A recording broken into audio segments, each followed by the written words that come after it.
change again. Yeah. Did you feel like you wanted a break at all after grad school? Absolutely. I mean, excuse me, first after undergrad and then grad school, and just so I can, and for you guys, did you feel like you wanted to directly pursue grad school or professional degree after you graduated, or was it not an option? But Paul, we'll start with you. I was burned out not after undergrad, but after my first graduate, because it was 4 years and then 2 more, and I was ready to leave. Yeah. So I was done. I was ready for a break, not after undergrad, but after that 6 years of undergrad and graduate. Yeah, couldn't have done anymore. I don't know.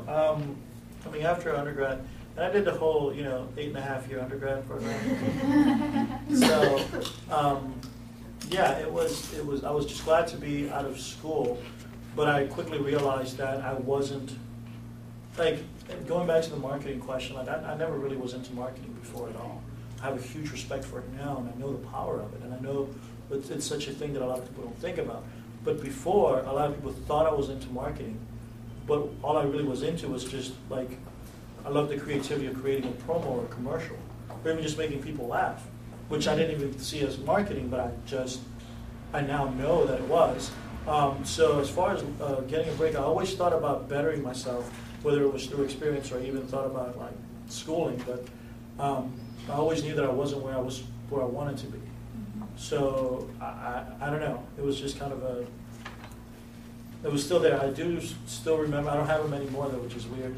But when I was away from school, I always had a continuous dream where I would wake up thinking that I had a paper due, or and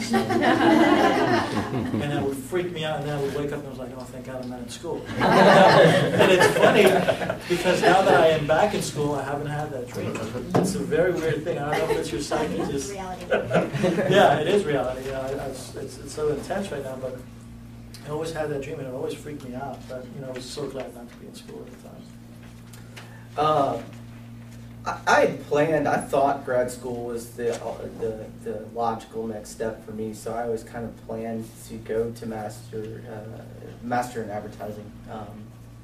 But I think that was ultimately also because I didn't feel like I got the entire skill set that I needed to succeed in the choices that I wanted to make for a career. So I think that as you ask yourselves, the question is ultimately what's your end goal of what you want out of the program, and do you feel fulfilled? Because I think that all of us have kind of said in one way or the other there was a lack of fulfillment. We didn't feel like we had what we needed. And ultimately, I decided when I got in the program that wasn't what I needed. So that was a nice $15,000 chunk of money down the drain. But I needed to go to make that determination. I to this day, am grateful that I was able to experience that program because now I have a greater respect for it. I think I was too immature when I went.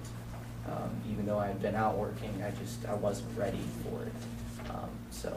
It doesn't mean you feel that you're going to step back towards later on, though? Now that I definitely am going to pursue an MBA. I won't finish my master's in advertising just because now that I've been out and in the program and seen what you get with that skill set, I found out how I could get that skill set out in the workforce, so I don't need to go and pay that money. I would rather pay and get the skill set on an MBA program. But I would not do an MBA in marketing, just so I can get an extra skill set with it. So next.